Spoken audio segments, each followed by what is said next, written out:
어떤 주제에 따라서 총 150편의 시편을 5권으로 나누는데요. 그 중에 5번째 권이, 마지막 권이 107에서 150편까지입니다. 이 중에서도 111에서 118편까지를 할렐루야 시편이라고 불렀어요.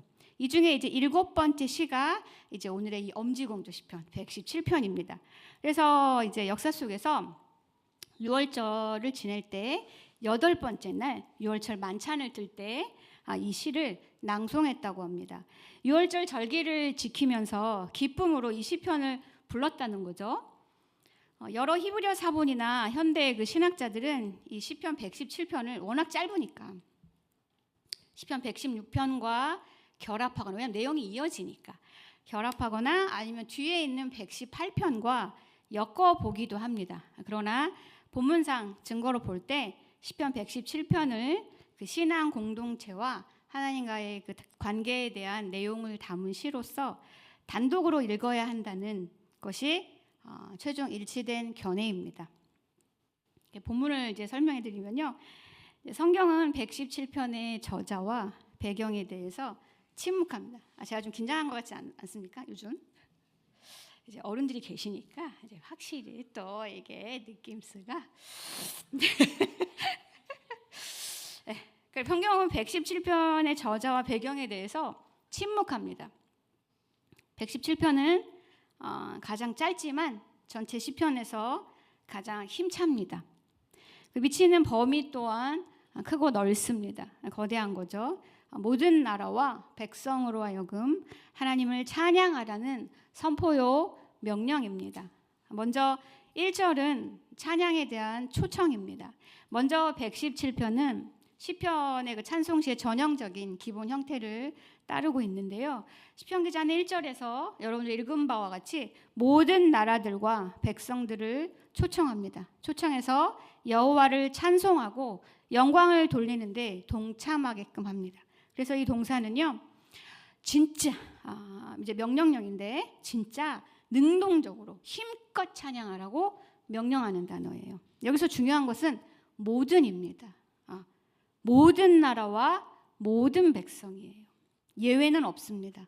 구원받은 사람만 하나님을 찬송해야 하는 게 아니라고 말하는 거죠. 인간이라면 모두가 다 하나님을 찬양해야 함이 그들의 지음받은 목적이에요. 아직 모르고 있을 뿐입니다.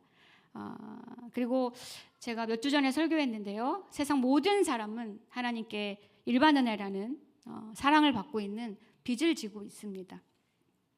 잠깐 여기서 좁혀서 우리에게 잠깐 적용해 보고 가겠습니다. 이 시편을 우리에게 적용해서 읽어보는 거예요. 실제로 모든 교회, 모든 교인들아, 시관교회, 시관교인들아, 이렇게. 시관교인 누구야? 이렇게. 그래서 누구누구야 여호와를 찬양하라. 이 시를 진짜 나에게 이름을 붙이는 거예요. 지금 하라고. 지금 같이 시작하면 영진아 여호와를 찬양하라.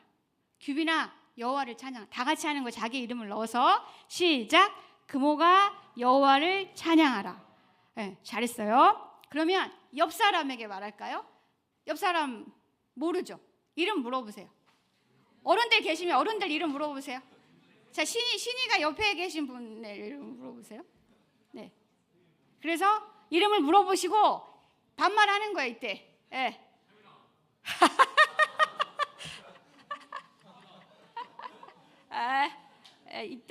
이때 같이 우리가 교회가 하나 되는 겁니다. 주 안에서. 그래서 누구누구야 여호와를 찬양하라.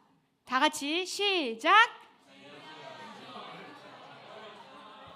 네, 여러분 이거를 이렇게 귀로 그냥 듣고 알고 지나가는 것과 소리를 내서 나에게 말하고 옆에 있는 사람에게 말하는 것은 다른 효과를 줍니다. 다른 능력을 나타냅니다. 그래서 우리가 지금 찬양하는 거 아니에요? 찬양에는 힘이 있어요. 하나님이 그렇게 인간을 만드셨습니다.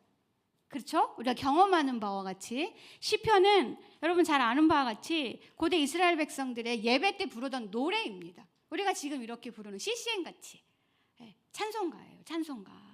노래라고요. 그래서 제가 알기로 목사님이 우리도 시편 찬송 부를 거라고 또 이렇게 말씀하셨는데 언제 될지는 모르겠어요. 네, 일단은 또 그렇다는 거. 그래서 잘했어요. 오늘 이 시를 읽는다는 거 그리고 듣는다는 것은 시편 기자를 통해서 말씀하시는 살아계신 하나님의 음성을 듣는 것입니다. 여러분 하나님의 음성 듣고 싶어서 이 자리에 오신 거 아닙니까? 이 귀한 시간에 여러분이 뭐가 부족해서 여기에 오신 겁니까? 그렇죠? 우리가 마땅히 해야 할 것은 바로 여호와 하나님의 이름을 높여 찬양하는 거예요. 네, 항상 노래하는 것입니다. 그러나 시편 기자가 근거 없이 그저 입 다물고, 제가 사실은 원래 입 닥치고 썼다가 또 어른들이 오시니까 입 다물고 찬양하라고만 하지는 않습니다. 근거 없이 말하는 건 아니에요. 그래서 2절에서 찬양할 이유 2가지를 설명해 줍니다. 2절 앞부분에 우리 말로는 번역이 안 된 단어가 있는데요. 왜냐하면이라는 단어예요. 왜냐하면 혹은 그 이유는 이라는 단어입니다. 근데 이제 제가 이제 성경을 보잖아요. 그러면 사실 이제 히브리어나 헬라어에는 이제 왜냐하면 그 이유는 특별히 이런 단어들이 잘 번역이 안 돼 있어요. 그래서 저는 이제 이것을 모르고 우리가 성경을 봤을 때 그럼 이거를 깨닫지 못하느냐? 그렇지 않아요. 우리의 말로 우리 성경을 번역했던 우리의 선조들이 그 뉘앙스를 몰랐겠습니까? 우리 말은, 한국말은 굳이 그렇게 번역하지 않아도 그 문장을 읽으면 그 이유라고 알게 돼요. 그 이제 언어의 특성이 다르기 때문에 그런 거죠. 그러나 어찌 되었든 왜냐하면 그 이유는 이라고 이제 원어에는 구체적으로 나와 있습니다. 그래서 한국말로는 이게 없어도 문맥상 이해가 되는데요. 네, 말했네요. 그래서 2절에서 우리가 하나님을 찬양해야 할 그 첫 번째 이유를 말합니다. 뭐냐면 우리에게 향하신 여호와의 인자하심이 크시기 때문입니다. 먼저 인자하심이라는 말은 아까 오도사님이 말했죠. 헤세드라고 말했어요. 그래서 이 단어는 구약 성경에 약 249회 나옵니다. 249회 나온다고 말하는 것은 많이 나온다는 뜻이에요. 많이 나온다 이 소리입니다. 그래서 개역 개정판은 우리가 읽는 이 성경을 개역 개정 사판이라고 해요. 이것은 이제 이 헤세드라는 단어를 번역할 때는 여러 가지 단어로 문맥상 번역했습니다. 그래서 인애, 인자, 은혜, 후대, 선대, 긍휼, 은총, 자비 등등으로 여러 단어로 번역했어요. 그리고 가장 이 단어가 많이 나오는 것은 단연코 시편입니다. 시편이 150편까지 있으니까요. 분량이 많으니까 그만큼 많이 나옵니다. 헤세드는 실패하지 않는 사랑, 영원한 사랑, 하나님의 언약적인 사랑, 변하지 않는 사랑, 끝없는 사랑을 뜻하죠. 이 단어처럼, 이 말처럼 죄인을 사랑하시는 하나님의 성품을 가장 잘 드러내는 낱말이 어디 있겠습니까? 즉 하나님의 이 헤세드의 사랑으로는, 헤세드라는 단어를 들었을 때 우리가 꼭 기억해야 되는 의미는 하나님의 이 헤세드의 사랑으로는 용서하지 못할 죄인은 없다는 뜻입니다. 그러니까 우리가 지금 용서받고 사랑받고 있는 거예요. 처음 용서받고 사랑받을 때만이 아니라 우리가 예수를 주와 구주로 믿고 나서 이후에는 죄를 안 짓습니까? 그렇지 않죠. 우리와 하나님의 사이가 깨지지 않을 수 있는 지금까지의 이유는 우리의 선함에 있는 게 아니라 하나님의 이 헤세드의 사랑에 있는 것입니다. 하나님이 이 사랑을 지금도 베푸시고 계시기 때문에 우리가 오늘도 이 자리에 나올 수 있었던 거예요. 제가 여러분을 초대한다고 했지만 사실은 하나님이 먼저 여러분을 초대하셨어요. 몰랐죠? 알았나? 지금 초대장 받고도 안 온 사람들 참아야겠죠? 네. 그래서 하나님 먼저 부르셨고 먼저 부르셨기 때문에 여러분이 온 거예요. 네. 잘했어요. 이제 크다라는 여호와의 인자심이 크시고라고 나오죠. 크다라는 단어는 크고 남다르게 훌륭하고 구별되거나 우월한 것을 가리킵니다. 그러니까 하나님의 인자하심이 증가되고 확대되었고 또 그렇게 될 거라고 말하고 있는 거예요. 이미 이루어졌고 계속 증가되고 확대될 것을 말하는 것입니다. 그리고 군사 용어처럼 언제나 이기는 큰 능력을 말해요. 언제나 이기는 거야. 언제나 승리하는. 무엇보다 감동적이고 기쁜 소식은 이 9절을 볼 때, 2절을 볼 때 이 장엄하고 절대적이고 특별한 사랑이 하나님께서 택하신 자들인 우리를 향하고 있다는 거예요. 우리에게 향하신. 이 사랑은 그 세상에 대한 그 하나님의 일반적인 사랑보다 더 깊고 강하죠. 일반적으로 하나님은 구속과 상관없이, 구원과 상관없이 아까도 말했다시피 일반 은혜로 모든 사람을 사랑하고 계십니다. 그래서 모든 사람은 그가 깨닫지 못할 뿐 이미 하나님의 사랑을 비치고 있다고 말씀드렸어요. 그러나 우리 하나님은 그런 모든 보편적으로 베푸시는 보편적 자비하심에 따라서 하나님 베푸시는 사랑 외에 자기 백성들에게, 택한 백성들에 대해서는 영원히 중단되지 않을 선택적이고 특별한 사랑을 하고 계십니다. 이 신적인 사랑을 받는 자, 즉 우리 속에는 사랑받을 요소가 우리 자신이 알다시피, 우리 양심이 말하다시피 사랑받을 만한 요소가 아무것도 없죠. 그 사랑에 갚을 능력도 없습니다. 우리는. 그 예레미야 31장 3절에서요. 옛적에 여호와께서 나에게 나타나사 내가 영원한 사랑으로 너를 사랑하기에 인자함으로 너를 이끌었다고 말씀하시는데요. 하나님은 자기 백성을 사랑하기로 결정하셨기 때문에 사랑하실 뿐입니다. 창세전에 사랑하기로 결정하셨어. 그래서 그 약속이 그 사랑을 지키는 거예요. 헤세드의 사랑이 그 약속을 지금까지 그리고 영원히 지킬 것입니다. 반드시 승리하는 사랑입니다. 얼마나 감사해요, 여러분. 우리가 이루어내야 하는, 우리가 지켜내야 하는 사랑이 아니라니까요.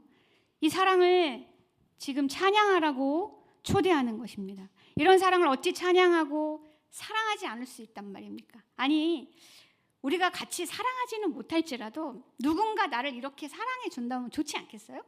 영원히? 근데 그렇게 나를 사랑하는 분이 하나님이야.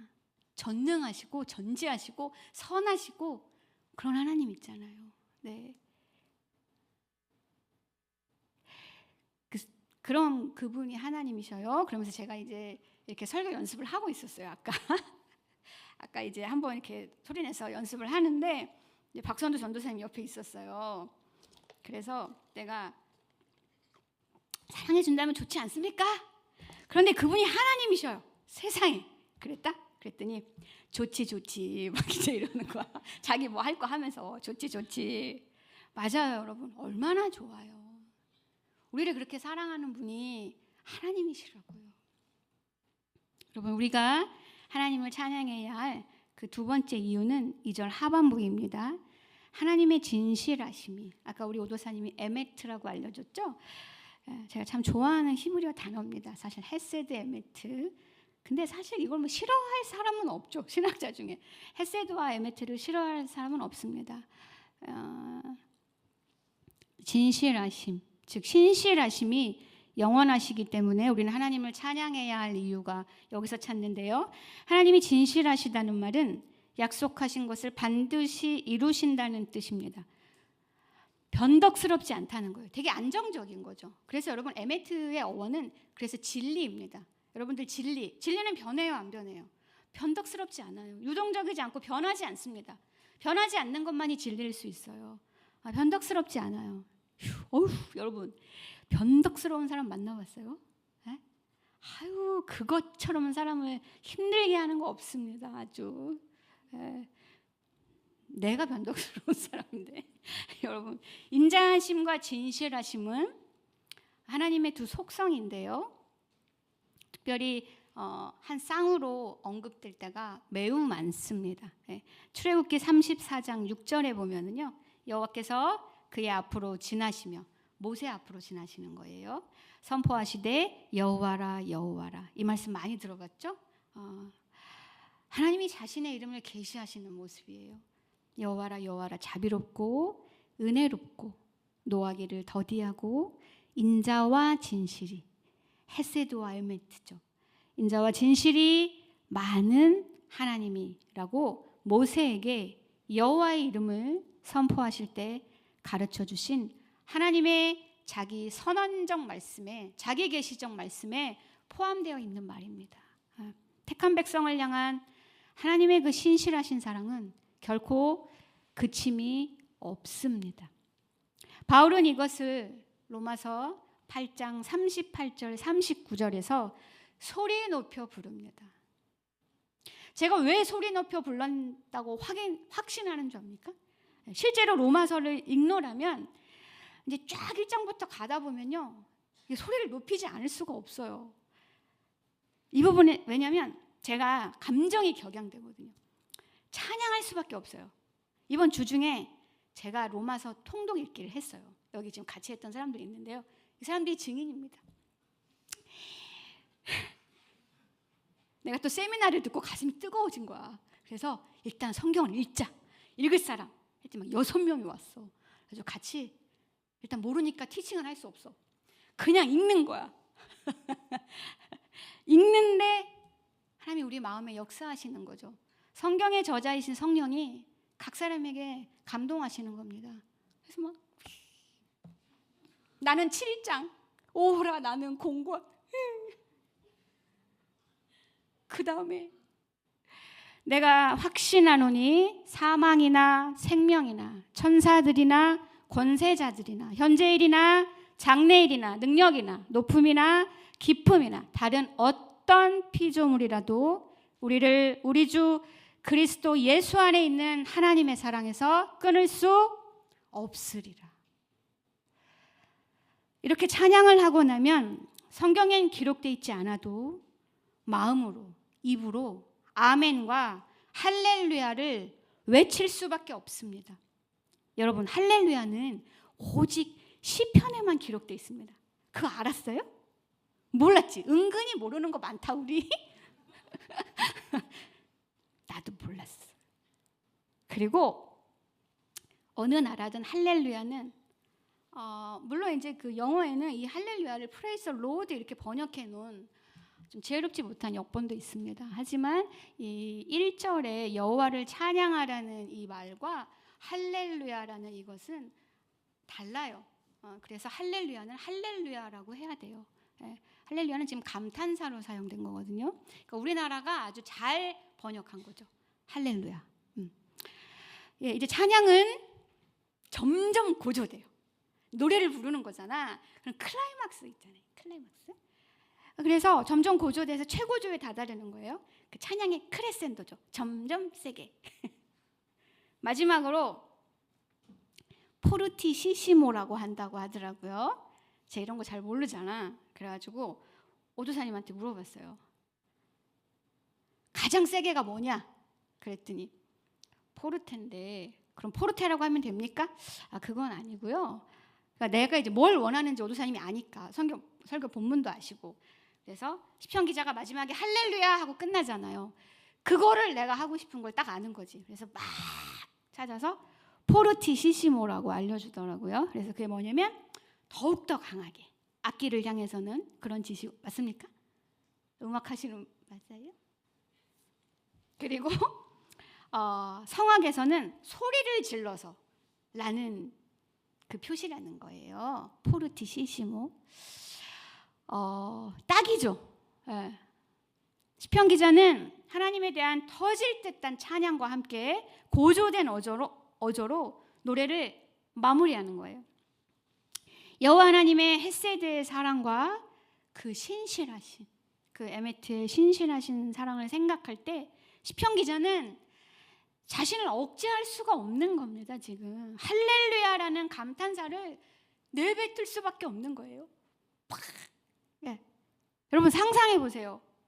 이 찬양을 우리는 그냥 이렇게 책으로 보지만 찬양을 목청껏 여러분이 지금 찬양 막 그렇게 불렀듯이 막 울면서 부르고 그치? 참 저는 참 부끄러운 전도사예요. 이 시편 117편 찬양하자고 설교하러 나올 거면서 어떤 자매랑 막 이 찬양의 가사를 들으면서 뭐였지? 그 가사? 아무튼 원망하면서 부르고 있었어요. 참. 여러분 상상해 보시면 이 찬양을 목청껏 불렀을 그 구원받은 구약 공동체를요, 구약 백성을요, 그리고 핍박 가운데 모여서 어쩌면 소리도 내지르지 못한 채 숨죽여가며 이 찬양을 막 찬양했을 그 신약의 공동체를, 신약교회를 상상해봐요. 여러분, 시편 117편은 고대 이스라엘인들의 예배할 때 후렴구로 사용했다고 보는 것이 가장 타당합니다. 제가 오늘 말하고 싶은 포인트는 이거예요. 사실 117편을 가지고도 할 내용이 정말 많아요. 그런데 제가 여러분들에게 오늘 이 시간 딱 한 포인트 말한다면 이게 후렴구였다는 거, 그 얘기 나누고 싶은 거예요. 사도 바울은 로마서 15장 11절에서 시편 117편의 전체적인 사상을 따옵니다. 직접적으로 인용하죠. 모든 열방들아 주를 찬양하며 모든 백성들아 그를 찬양하라고 말함으로써 이 시의 근본 의미를 이방인 선교에 대한 자신의 권면에 엮어 넣었습니다. 하나님은 모든 이들의 하나님이며 헤세드와 에메트, 신실하심의 하나님입니다. 따라서 시편 117편은 오늘날 예배에서도 적합한 후렴구임이 분명하다는 신학자들의 말에 저도 동의합니다. 그래서 뭐 당장 우리 예배 때 이걸 후렴구로 쓰자 이거는 아니에요. 그럼 또 목사님한테 혼날 수 있으니까 그건 아니고 우리의 예배 확장해서 우리 삶으로 갖고 오는 거죠. 그러자고 말하고 싶은 거예요. 네. 117편을 성경의 시편에 그냥 꽂아두지 말고 우리 삶으로 갖고 오는 거예요. 삶의 예배로. 여러분, 우리 삶의 후렴구는 무엇인가요? 다시 말해 우리 언어의 후렴구가 무엇입니까? 잘 쓰는 말. 여러분이, 저는 이런 말 잘 썼어요. 아우, 우리 정수아 흉내 잘 되는데 아우 진짜 이미 짜증났지. 진짜 내가 못 살아. 아주 지긋지긋하다. 막. 그리고 좀만 뭐가 이제 잘 안 되잖아, 맘대로. 그럼 마음에 없는 소리 있잖아. 아휴, 내가 죽어야지. 막 이래요. 살고 싶으면서, 엄청 살고 싶으면서. 그래서 여러분, 우리 이제 오늘부터 우리 입에 착착 붙어 있어요. 습관적으로 붙어 있는 안 좋은 말들을 버립시다. 저 노력해 볼게요. 저도 버리려고요. 버리기만 하면 소극적인 거죠. 적극적인 순종은 뭘까? 뭡니까? 117편으로 우리의 입을 채우는 거예요. 우리의 마음을 채우는 거예요. 우리의 생각을 채우는 거예요. 우리의 삶을 채우는 거예요. 여러분들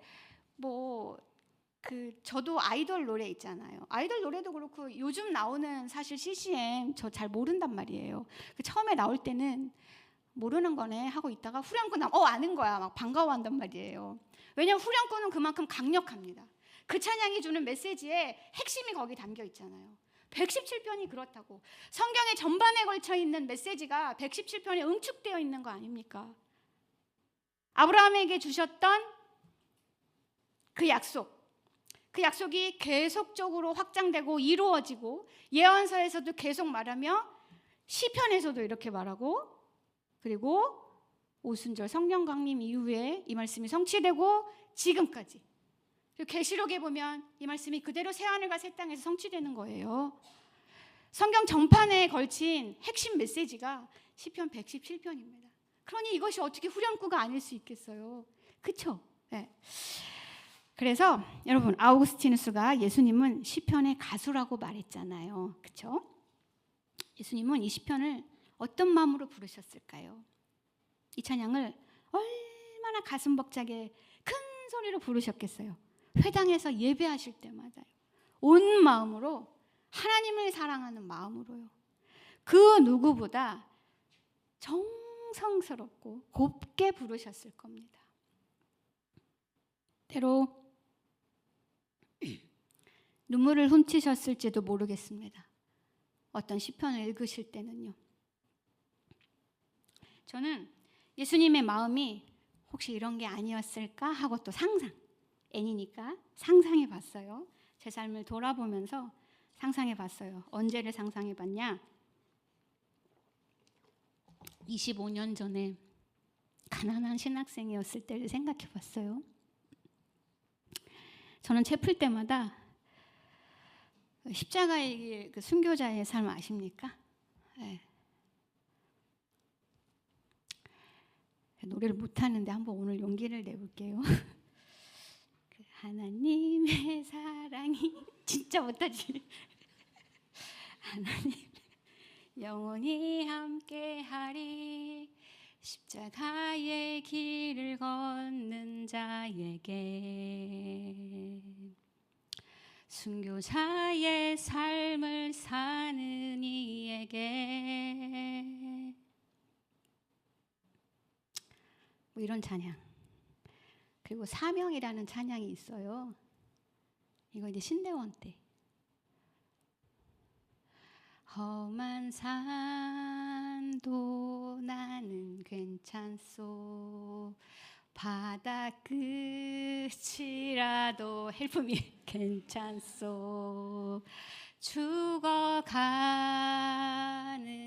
저들을 위해 나를 버리길 바라오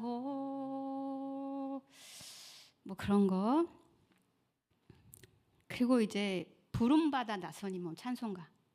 부름받아 나서니 몸 어디든지 가오리다 나 즐거우나 주만 따라가오리니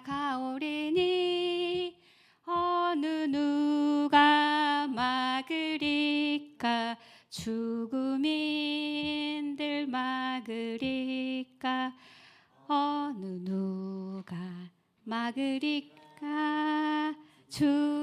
죽음인들 막으리까 막 우는 거야.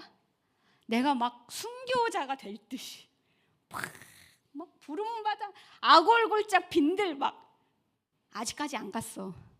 여기가 아골골짝입니까? 너무 좋아요. 제 인생은 너무 평안합니다. 이런 걸 부르면서 정말 많이 울었어요. 그때는 진짜 아골골짝 갈 아골이 어딘지도 모르면서 막 험한 산도 괜찮다 막 이슬람만 보내지 마라 이제 이런 마음으로 저 이제 당시 북한 선교에 관심이 있었어요. 왜냐하면 이제 북한은 영어를 안 해도 되고 우리나라니까 막 나는 이슬람만 아니면 돼 했는데 무지했던 거죠. 당시에 선교 보고에 보니까 가장 핍박률 높은 데가 북한이었어요. 그래가지고 옛날 생각이 나네요. 네, 여러분 누가 이런 찬양을 부르며 가슴이 벅차겠습니까? 네, 신학생들이죠 주로. 저는 시강에 와서 부름받아 나선 이 몸 찬양 부르는 거 한 번도 들은 적이 없습니다. 네. 신학생들이 주로 막 울면서 해요. 왜요? 자신이 그 노랫말의 사역을 감당해야 하는 사람으로 부름받았다고 확신했기 때문이에요. 그런 걸 부르면서 확신을 막 불러일으켜. 이 가사가 내 삶에서 성취되기를 바라는 마음에서 힘껏 부릅니다. 붙들고 찬양하는 거예요. 그리고 이제 마음이 고양되면 막 주여 삼창하고 기도하는 거죠. 하나님이 나를 그 일에 사용해 주시려고 부르셨다는 그 사실이 정말 너무 가슴 벅차게 와닿는 거예요. 우리 구주 예수님도 그러셨겠죠. 이 말씀이 시편 117편의 말씀이 성취되게 하기 위해 자신이 무엇을 해야 하는지 떠올렸을 거예요. 여러 시편이 있지만 특별히 시편 22편에는 예수님의 십자가상에서의 그 온갖 사역이 아주 구체적으로 하나하나 다 고스란히 예언되어 있습니다. 붙들고 기도하셨을 거예요. 시편을 1편부터 쭉 찬양하실 때마다, 노래 부르실 때마다 암송하셨겠죠. 당연히 가슴 벅차셨음에 틀림없습니다. 하나님을 찬양하라는 오늘 이 시편의 말씀에 온전히 순종하신 분이야말로 바로 구주 예수 그리스도이십니다. 여러분, 우리는 어떻게 지금 이 자리에 저 여러분이 앉아있게 되었습니까? 엄지공주를 다시 생각해 볼게요. 엄지공주는요, 두꺼비한테 시집갈 뻔했어요. 그래서 이제 가까스로 그런 고난을 이제 고생 끝에 꽃의 왕자님을 만납니다. 왕자님도 잘생겼어. 지도 이쁘니까. 네. 그래서 왕자님은 꽃길만 걸었겠죠. 네. 그런데 여러분, 우리의 참 신랑, 우리의 왕자님이신, 우리의 참 신랑이신 예수님은요, 그저 왕으로 살다가 우리가 알아서 고난을 이겨내고 어쩌다 운 좋게 만나게 되는, 누구만 만나는 그런 왕이 아니십니다. 우리를 찾아 이 땅에 오셨습니다. 잃어버린 자신의 백성을, 신부인 저와 여러분을 찾아서 그분이 먼저 오셨어요. 자신이 낮아지셨습니다. 자신이 그 험한 인생을 사시고 우리의 죄를 대속하시기 위해서, 우리를 만나시기 위해서, 우리를 얻기 위해서 십자가를 지시고 골고다 언덕을 오르십니다. 높임을 받으셔야 하는 그분이, 여러분 그 시편 117편의 그 1편 1절 후반부에 그를 찬송할 때 찬양과 찬송이 나오는데요. 그 단어가 약간 달라요, 뉘앙스가. 그러니까 첫 번째는 프레이즈고 두 번째는 스토리란 말이에요. 그러니까 점점 더 격양되는 거죠. 극찬을 하는 거예요. 히브리 시문학적 표현입니다. 이제 이제 평행법으로 해서 강조하는 거죠. 반복하고 강조하는 거예요. 강조하고 더 고조되도록 시편의 분위기를, 찬양을. 높임을 받으셔야 하는 그분이 오히려 우리를 높이시기 위해서 십자가에서 죽기까지 그분이 낮아지셨어요. 고린도후서 5장 21절이 말하는 바, 하나님이 죄를 알지도 못하신 이를 우리를 대신하여 죄로 삼으신 것은 우리로 하여금 그 안에서 하나님의 의가 옳음이 되게 하려 하심이라. 베드로전서 2장 24절, 친히 나무에 달려 그 몸으로 우리 죄를 담당하셨으니 이는 우리로 죄에 대하여 죽고 의에 대하여 살게 하려 하심이라. 그리스도로 말미암아 이제 우리를 의롭다고 여겨주시는 거예요. 의롭다고 칭해 주시는 겁니다.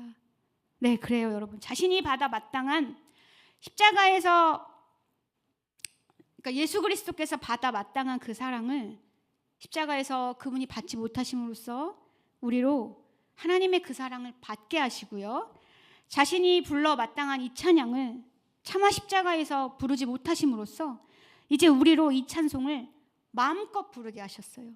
지난 역사 속에서 수많은 순교자들의 피를 넘어 우리에게까지, 그 토마스 선교사님이 대동강에서 제너럴 셔머너 여러분들 수업 시간에 들었죠. 그 올 때 토마스 선교사님이 그거 타고 왔다가 불 지르고 막 한 거 아니에요. 우리가 쇄국 정책으로 그때 순교하셨단 말이에요. 성경 하나 주시고 그리고 순교하셨어요. 선교도 하지 못하고. 이건 또 다른 시간에 더 얘기할게요. 없던 건데. 그래가지고 순교자들의 피를 넘어 우리에게까지 이 복음이신 그리스도가 오셨습니다. 도대체 우리가 하나님께 무엇이란 말입니까? 도대체 저와 여러분이 하나님께 무엇이기에 하나님이 이런 일을 하시는 겁니까? 여러분, 살다 보면 절로 콧노래가 나올 때가 있죠. 그럴 때도 있어요. 무슨 노래인지 모르는 막 노래를 막 이래요. 최근에 박 목사님이 그러더라고. 난 막 짜증나 죽겠는데 뒤에 앉아 있거든. 왜 저래? 그런 나의 일상이 누군가에게는, 내가 막 콧노래 부르고 있을 때, 여러분이 여기서 누구 남자친구랑 손잡고 있을 때, 제발 그러지 마. 좀 여기선 잡지 마. 없는 사람들을 위해서.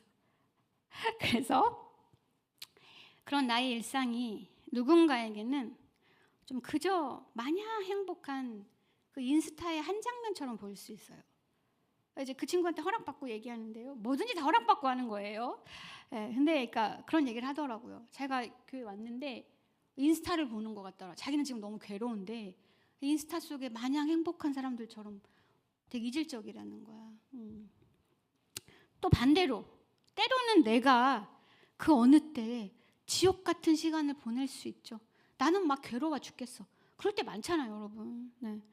근데 그때는 또 반대로 타인들의 모습이 행복하기만 해 보여. 그 사람이 이제 인스타 속 모습처럼. 또 다른 누군가 나를 또 그렇게 볼 수 있어. 우리는 다 그렇게 서로를 오해하고 있어요, 사실은. 사실은 마음에 슬픔이나 고통이 없는 사람은 단 한 명도 한 명은 있을 수도 있지.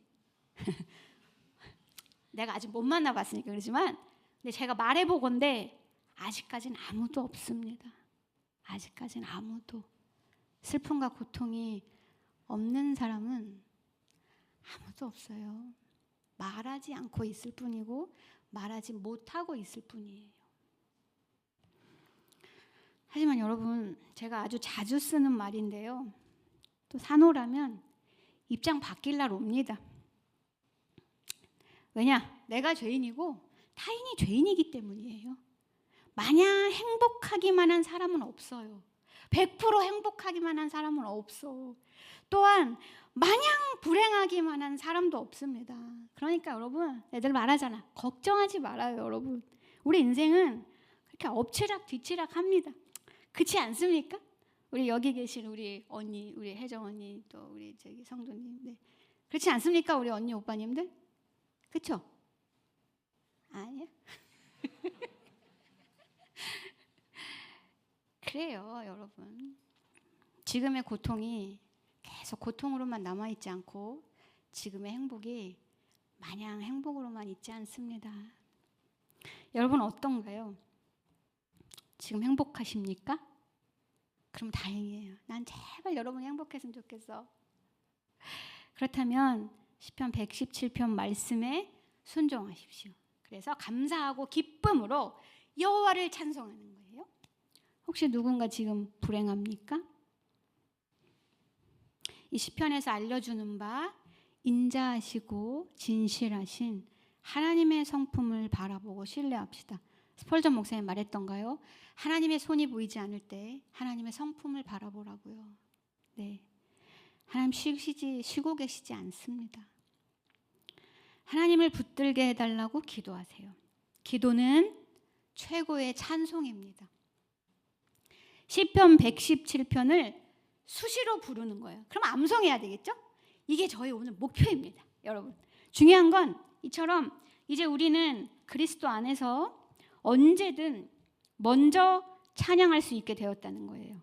하나님이 어떤 분이신지, 그분이 그리스도 예수 안에서 죄인인 우리를 위해 어떤 일을 이루셨는지 알고 믿기 때문입니다. 그러니 여러분, 그리스도께로 오십시오. 그분 안에서만 우리는 진정으로 버거운,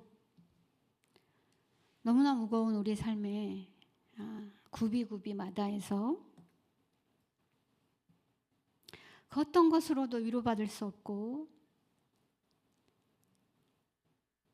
이것이 끝날 때가 올까 싶은 그 시간 속에서도 참으로 여호와 하나님을 찬양할 수 있습니다. 항상 콧노래를 부를 수 있어요. 너는 도대체 뭐가 좋아서 그렇게, 내가 뭐하니 네 삶이 그렇지 않은데 뭘 그렇게 콧노래를 부르냐? 시편 117편으로 콧노래를 부르는 거예요. 그럴 수 있습니다. 찬양하라 명령하신 하나님께서는요, 우리로 찬양할 수 있는 능력도 주시는 분입니다. 예수님을 주와 구주로 믿는 자들에게는 성령이 우리 안에 내주 인도 역사하시는 거잖아요. 우리와 함께 하시며 그 일을 해내십니다. 우리를 의롭다 하신 그 하나님께서 우리를 거룩하게 변화시켜 가시는 거죠. 칭의의 근거에서 우리의 성화를 우리 인생 가운데서 시간 속에서 이루어 가십니다. 그분 안에 거할 때 그리스도의 영이신 성령께서 이 시간, 여러분 기도하고 싶어서 왔죠. 이 시간 기도할 때 우리와 더불어 우리의 기도를 힘껏 도우실 것입니다. 그리스도께로 오십시오. 같이 기도합시다.